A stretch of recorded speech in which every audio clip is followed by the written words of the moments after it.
This happened when I was in primary school. Me and my small group of friends used to attend a soccer club that ran after school hours at 4 o'clock. The club would run approximately for 1 hour and ended at 5 p.m.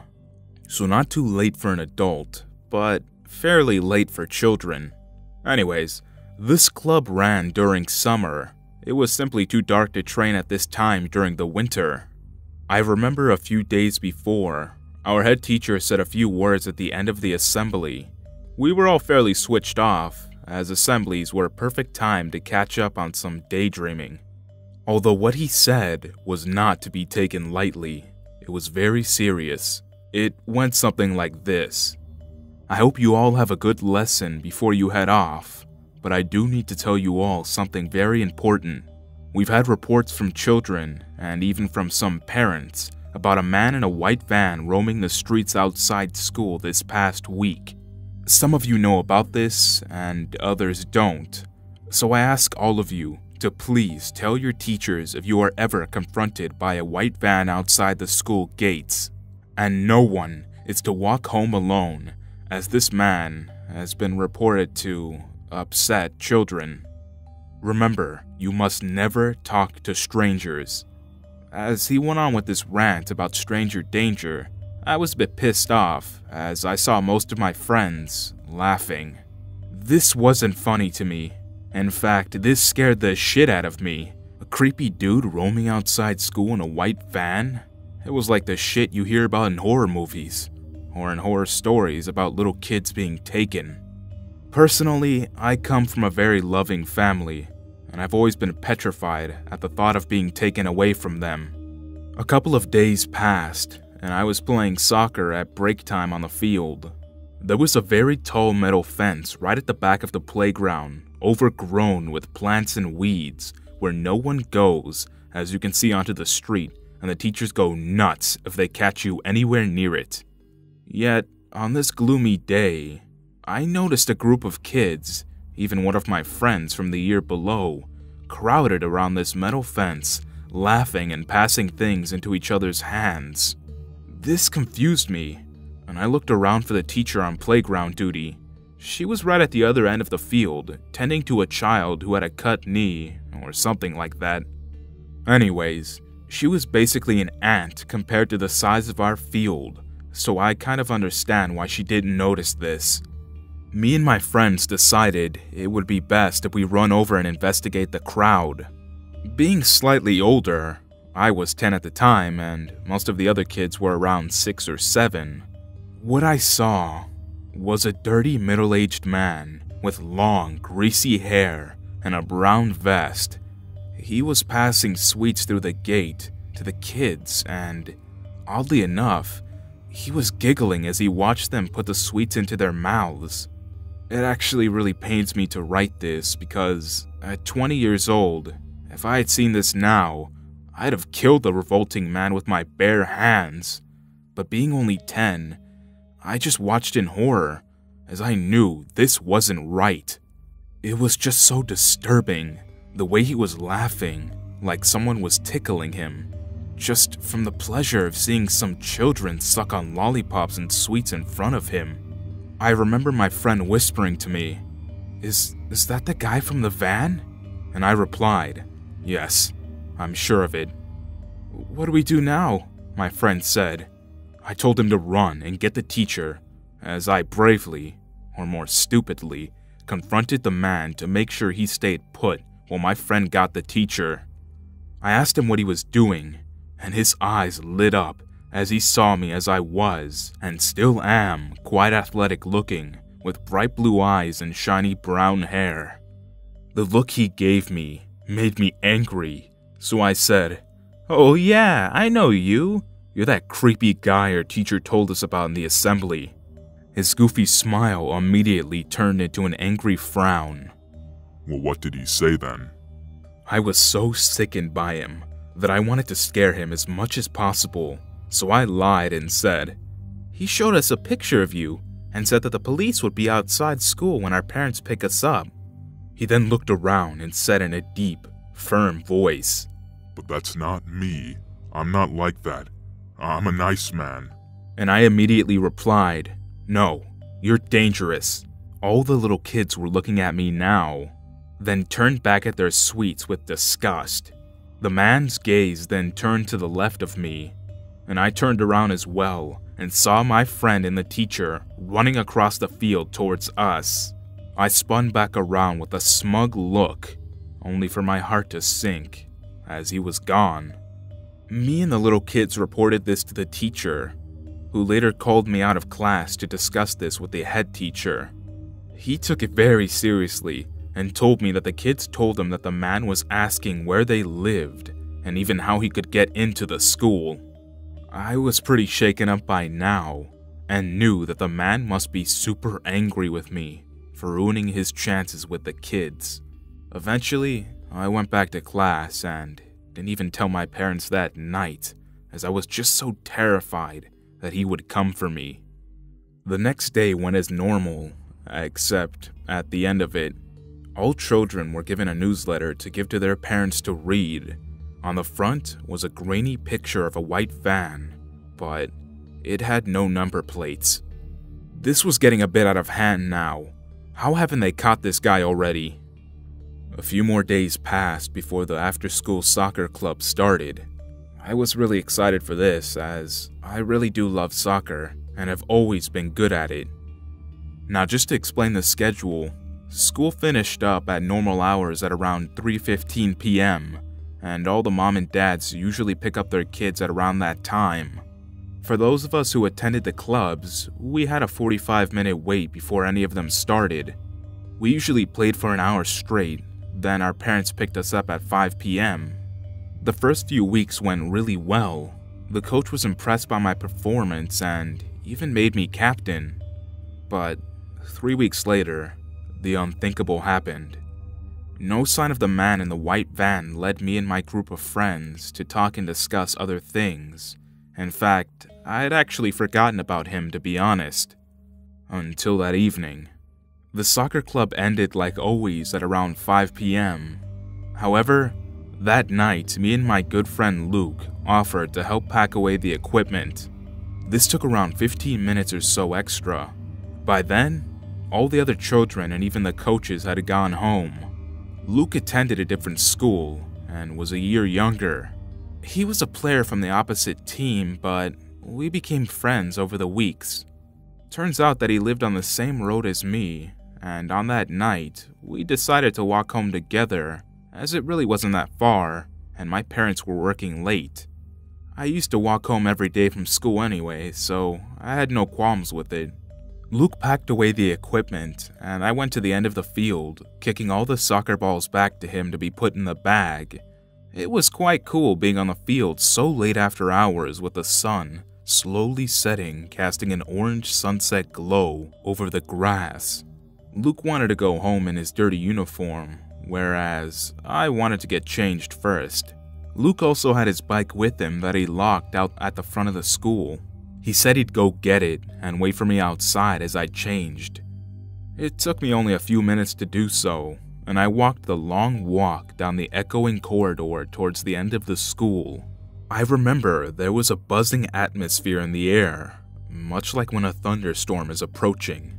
Anyway, I walked to the back door and looked around for Luke, but he wasn't there.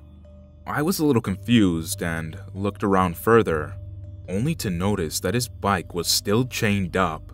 This worried me, so I called his name and immediately heard him reply somewhere in the distance.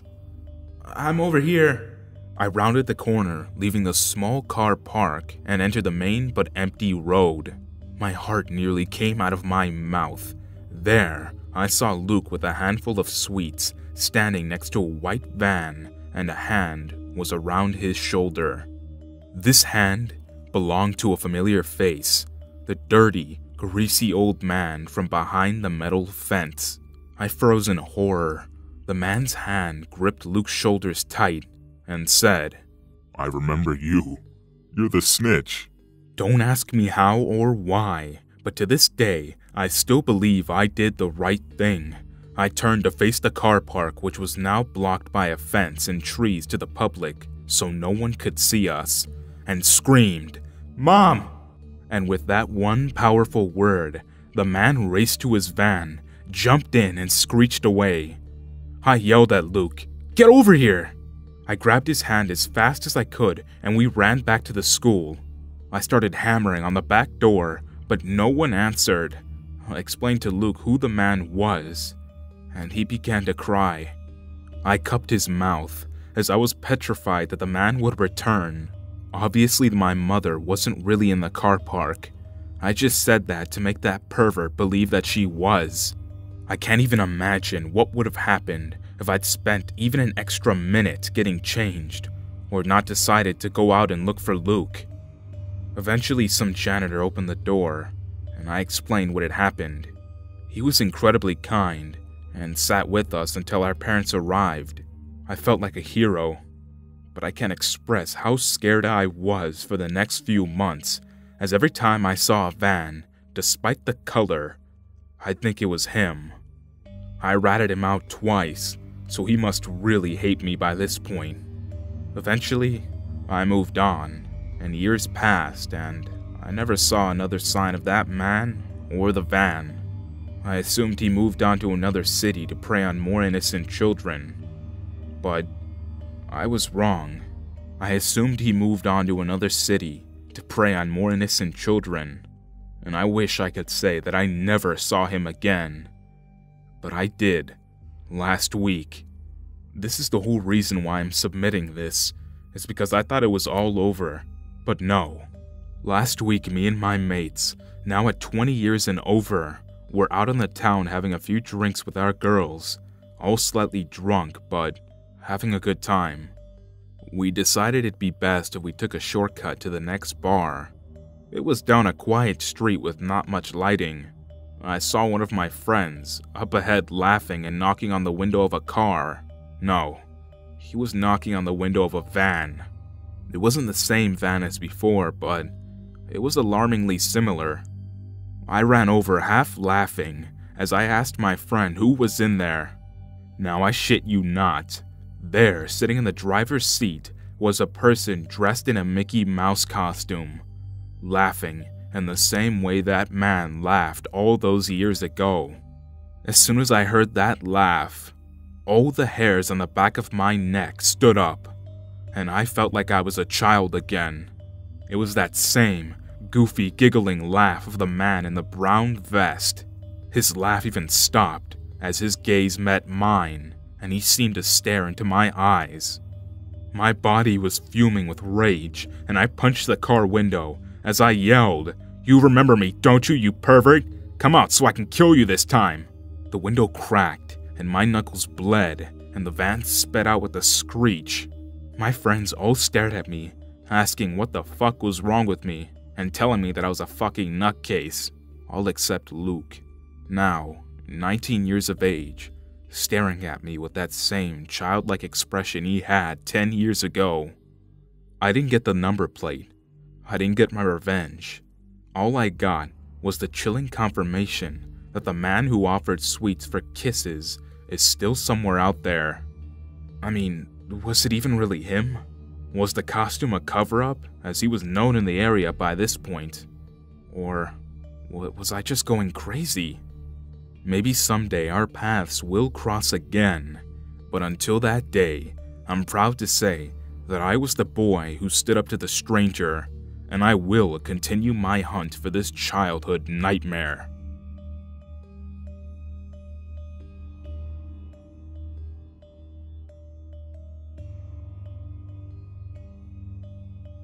Okay, so before I begin, I first want to give a bit of backstory.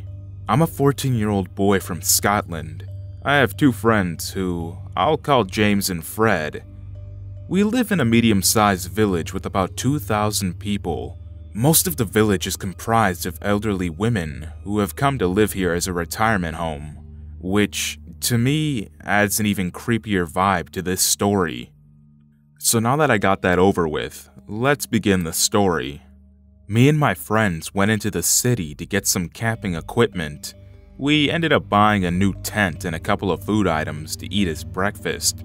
We were super hyped about going camping together, as we had been asking our parents for years but were never allowed. I don't know why we wanted to go so bad. Maybe it was just the feeling of freedom, or the taste of warm toasted marshmallows, or even sharing stories around a campfire. So anyway, we return and set up a tent in the woods at the back of James' house.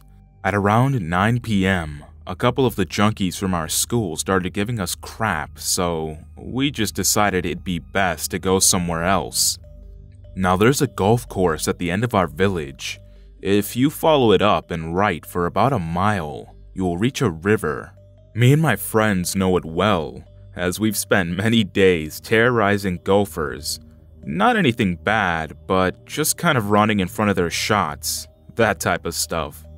So we eventually reach a castle, and we cross the river on a fallen down tree, and go up the hill to the other side. Now, all the trees surrounding this area had seemed to have been cut down fairly recently, allowing us to see very deeply into the forest. We decided that this wasn't exactly a good place to set up camp, as it was pretty hard to stay hidden, and anyone passing by could easily see us. So we crossed back over and started looking for another place, now to the right of the castle. We stumbled onto an old shut-down building. Now, as to why this building was shut down, I had only heard rumors. Apparently a boy had come here, played around with the building, and due to faulty construction, one of the walls fell and cleaved off his arm. This gave me shivers, but I didn't think too much of it. Now the reason I mention this is because of what happened next. Soon after we passed this building, all of a sudden, we heard fake owl noises.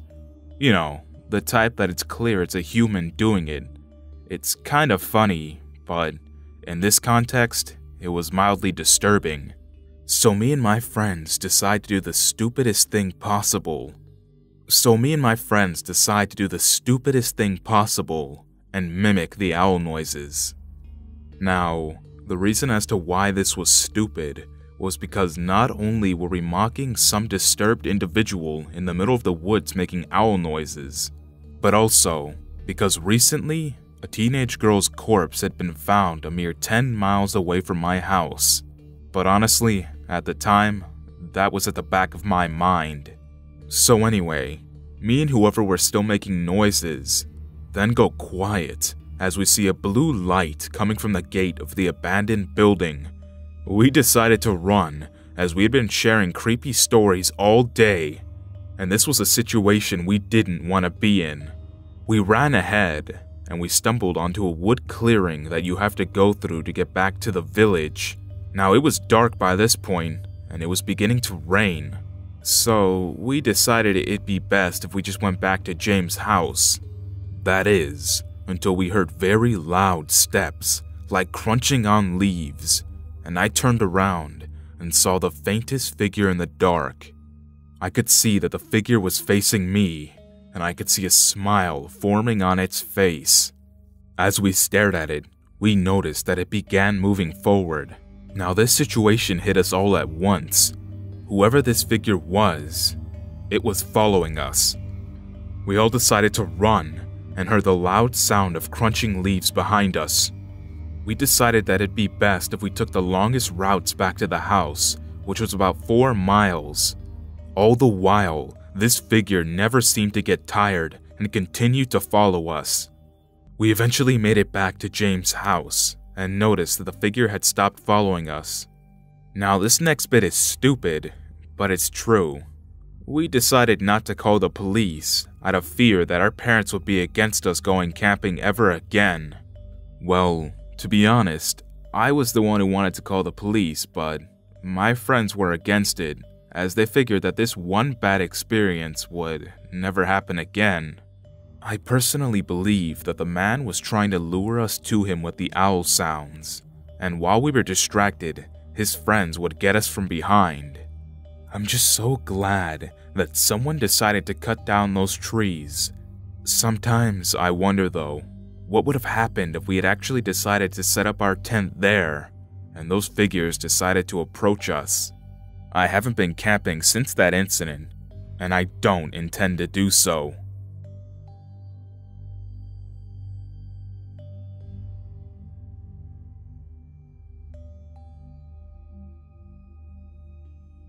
Here's the backstory so everyone can understand how my life worked.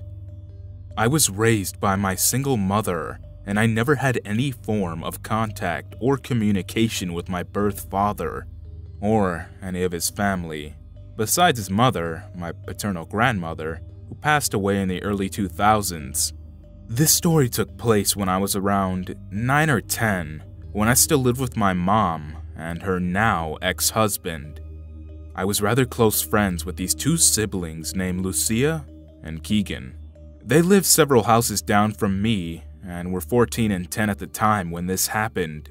For the record, we lived in a very trashy neighborhood in western New York. The area was severely crime-ridden until they built the new police station a few blocks over about a few years ago. But this took place before that, in the early 2000s. I went over to go play at their house when Lucia introduced me to this new friend of hers. For the life of me, I can't even remember what her name was. So, for this story, we'll just refer to her as Anne. Everything was simple and nice, until Anne went home early to go grab something. We continued having fun, as it was a very nice summer day, when, about an hour later, Anne returned. She immediately approached me, grabbed my arm, which did freak me out, as I'm not very comfortable with people touching me, and out of nowhere said, "John wants to see you." Now, John was the brother of my birth father, and is registered as a child molester with a very well-known criminal history. My mom was very smart, and told me as early as age 4 who my uncle really was, and that I should stay away from him. I immediately booked it back to my house without even saying goodbye to my friends, locking the door behind me, and having what I now know was basically a panic attack, which was another problem I had as a child. After I had managed to calm down, I told my mother what had happened. My mom wasn't even aware that John lived only a street over from where we lived at the time. This apparently coincided with another event entirely, and I only heard this recently from my mother, where John had tried to approach me directly in a grocery store. Of course, this happened when I was with my maternal grandfather, to which I had apparently screamed loudly at him and ran back to my grandfather's side. It turned out that Anne was the daughter of John's girlfriend at the time. I chose to never speak to her again as a result, avoiding her mainly, and the house where she had lived in, which suspiciously became vacant soon after. I always wonder whether his girlfriend knew what he was truly like. Even to this day, I have no idea what became of Anne, or if this sick fuck did to her what he was probably going to try to do to me. The last I ever heard of John was back in 2011, when he had robbed a woman who had actually been taking care of him, stealing her wallet and car. He went to prison for this. Since this event, I have long since cut all contact with my birth father and his entire family.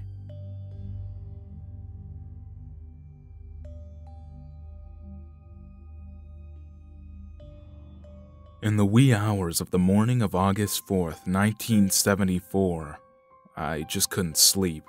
It was stifling hot outside under a full moon.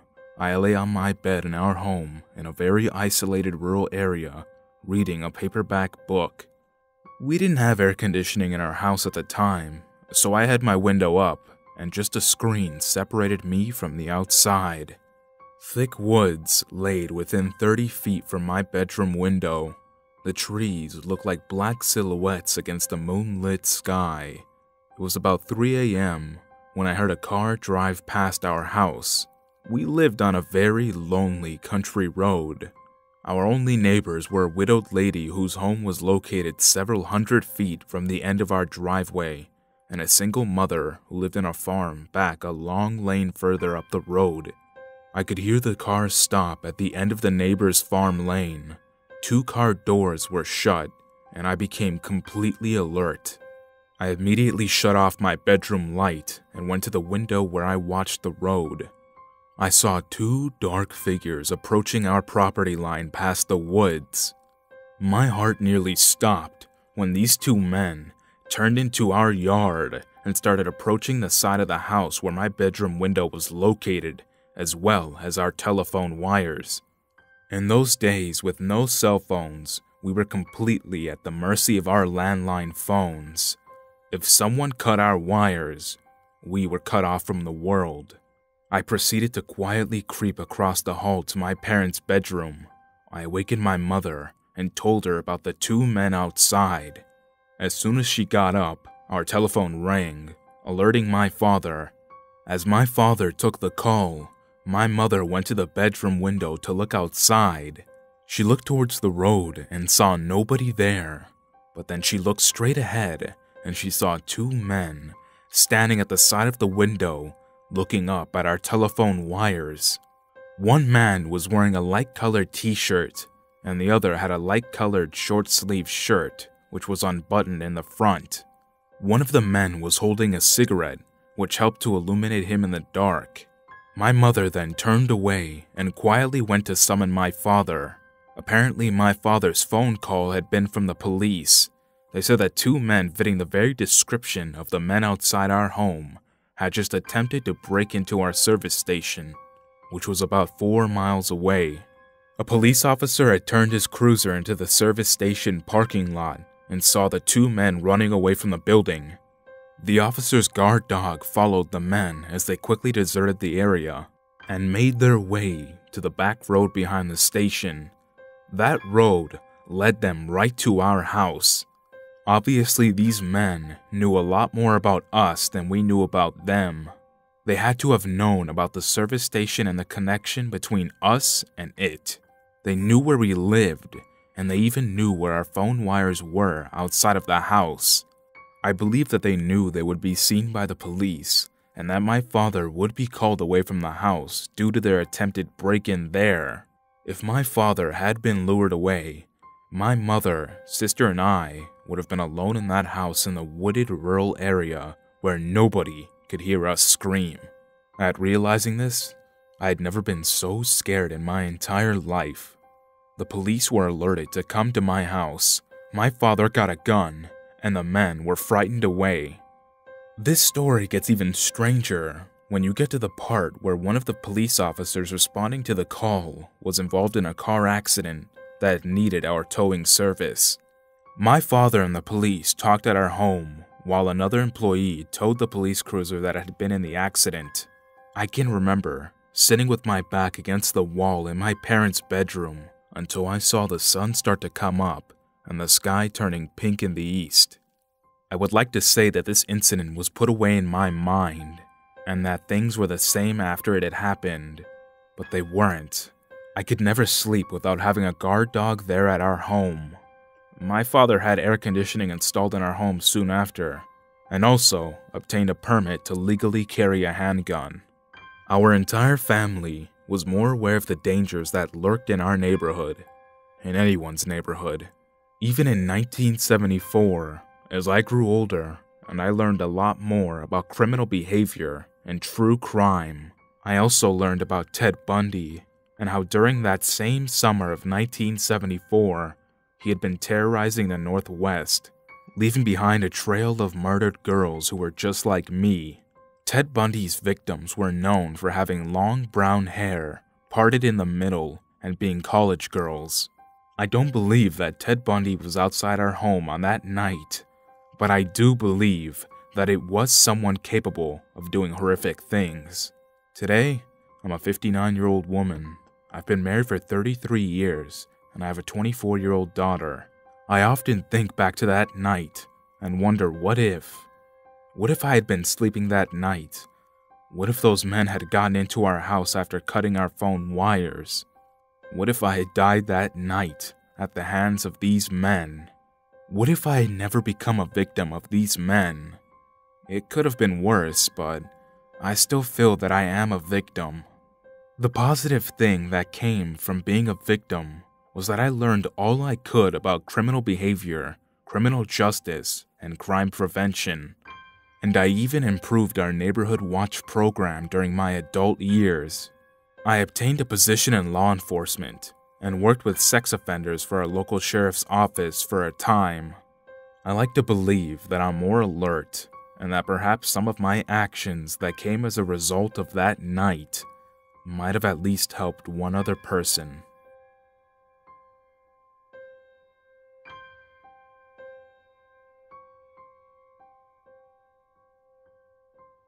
This story didn't happen to me, but it did happen to my mom before I was born. This happened in the early 90s. My parents were in their early 20s. They had gone fishing at a popular spot not far from our house. After they got their poles ready and began to fish, my dad walked away from my mom so their fishing lines wouldn't get tangled. From where my mom was standing, my dad could not see her and she couldn't see him. A couple of hours went by when, all of a sudden, this orange van pulled up. The driver stayed in the van for about 10 minutes, looking down the whole time at something in his lap, before deciding to get out and approach my mother. The man was tall and slim with curly black hair. He had glasses and was wearing an orange jumpsuit. One of his boots had a higher heel than the other, indicating that one of his legs was shorter. He also appeared to be walking with a limp. He slowly walked up to my mother and said, "You catch anything yet?" My mom replied with, "No, not yet." At this point, she was a little creeped out, and then he asked if she was fishing alone. This is when she began to panic. In her mind, she was trying to figure out what she would have done if he tried to grab her. All she could figure was that she could try to hit him in the head with her fishing pole. Probably not the best option, but it's all she had on her at the time. My mother tried to compose herself and then replied with, "No, I'm fishing with my husband. He's fishing over there down that hill." "Oh," he replies. He then told her that he wasn't from around here and that he had just moved from up north. He said he bought the van in hopes that people would carpool with him. Not surprisingly, he asked that so far, no one wanted to ride with him. He said this in a very angry tone, and at this point, my mom could tell that this man wasn't right in the head. He continued to talk about himself for a few more minutes. My mom can't specifically remember exactly what he said since it's been so long, but about after 5 minutes of talking to him, my dad walked back up the hill. When this guy saw my dad, he immediately booked it to his van, got in, and sped off. My mom could never figure out what the man's intentions were, which makes this story much creepier, but thankfully, she never saw him again. I really do hate to think about it, but if my mom had been alone that day, she could be dead, and I would have never been born.